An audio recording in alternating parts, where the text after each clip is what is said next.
संचित तकसली की किताब द ट्रूथ अबाउट इन्वेस्टिंग पर हमारी गहरी पड़ताल जारी है। पिछले अंक में हमने जाना था कि कैसे छोटे मोटे मुनाफे हमें लंबी अवधि के चक्रवृद्धि मुनाफे से दूर कर देते हैं। आज हम एक बहुत ही आम हर निवेशक के मन में आने वाले सवाल पर बात करेंगे। आपने पूरी मेहनत की, रिसर्च की, लेकिन फिर भी मन में एक आवाज़ आती है, क्या मैं सही हूँ? कहीं मेरी रिसर्च गलत तो नहीं? तो आज हम इसी मिथ 47 पर बात करेंगे। हाँ, ये बहुत ही रिलेटेबल प्रॉब्लम है।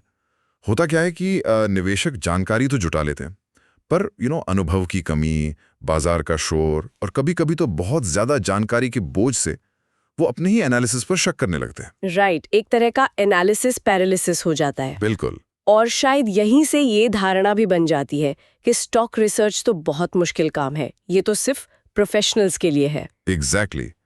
और इसी मानसिकता से एक बहुत बड़ी गलती होती है। वो दूसरों से कंफर्मेशन मांगते हैं।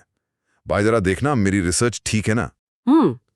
ये सवाल ही अपने आप में कॉन्फिडेंस की कमी दिखाता है। सही बात है। और ये उन्हें दूसरों पर निर्भर बना देता है। तो इसका नतीजा क्या होता होगा?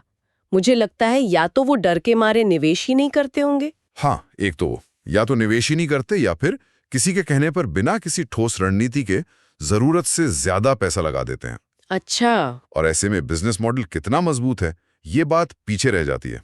पैसा खोने का डर हावी हो जाता है। तो इस डाउट के चक्कर से बाहर कैसे निकलें?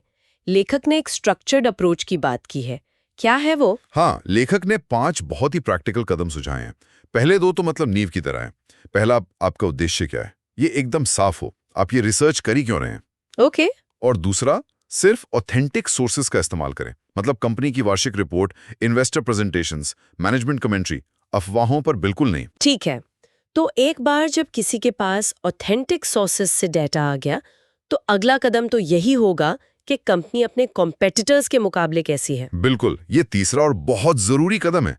इंडस्ट्री की दूसरी कंपनियां कैसा कर रही हैं ये देखना ही होगा।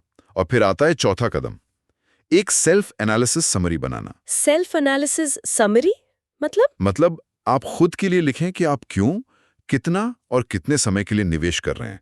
ये आपको इमोशनल फैसलों से बचाता है, एक क्लैरिटी देता है। ये तो बहुत अच्छा पॉइंट है। लेकिन मान लीजिए ये सब कर भी लिया, फिर भी वो शक बना हुआ है, वो जो एक हिचकिचाहट होती है, उससे कैसे निपटें? यहीं पर लेखक का 5वां और सबसे दिलचस्प सुझाव आता है। वो कहते हैं वॉच लिस्ट का उपयोग करें। Watch list? हाँ, अगर आत्मविश्वास नहीं आ रहा तो स्टॉक को खरीदे मत, उसे अपनी वॉच लिस्ट में डालिए और कम से कम 2 तिमाहियों तक उसके प्रदर्शन पर नजर रखिए। लेकिन इसमें एक डर ये भी तो है कि 2 तिमाही इंतजार करने में कहीं मौका हाथ से ना निकल जाए। बाजार तो बहुत तेजी से बदलता है। हाँ, और लेखक इसका बहुत गहरा जवाब देते हैं। वो कहते हैं कि इसे अवसर खोना मत समझिए। तो फिर क्या समझे? इसे सीखने की लागत या कॉस्ट ऑफ लर्निंग समझिए। ये अच्छी कंपनियों को पहचानने की कला सीखने की एक तरह से ट्यूशन फीस है। वाह, ये तो पूरा नजरिया ही बदल देता है। मतलब मुझे अभी सही होना है से सोच बदलकर मुझे एक भरोसेमंद प्रोसेस बनाना है पर ले आता है। बिल्कुल। आप एक ही बार देखकर घर तो नहीं खरीद लेते ना। वॉच लिस्ट निवेशक के लिए वही दूसरी या तीसरी विजिट है। ये तो वाकई एक शानदार तरीका है। तो रिसर्च को एक बोझ नहीं बल्कि एक जासूस के काम की तरह देखना चाहिए, जहां आप सुराग जोड़कर पूरी कहानी समझते हैं। एकदम सही। और अंत में लेखक कहते हैं कि खुद से कुछ सवाल जरूर पूछें। जैसे कि? जैसे, क्या मेरा शोध और स्टॉक का प्रदर्शन, क्या वो एक दिशा में जा रहा है?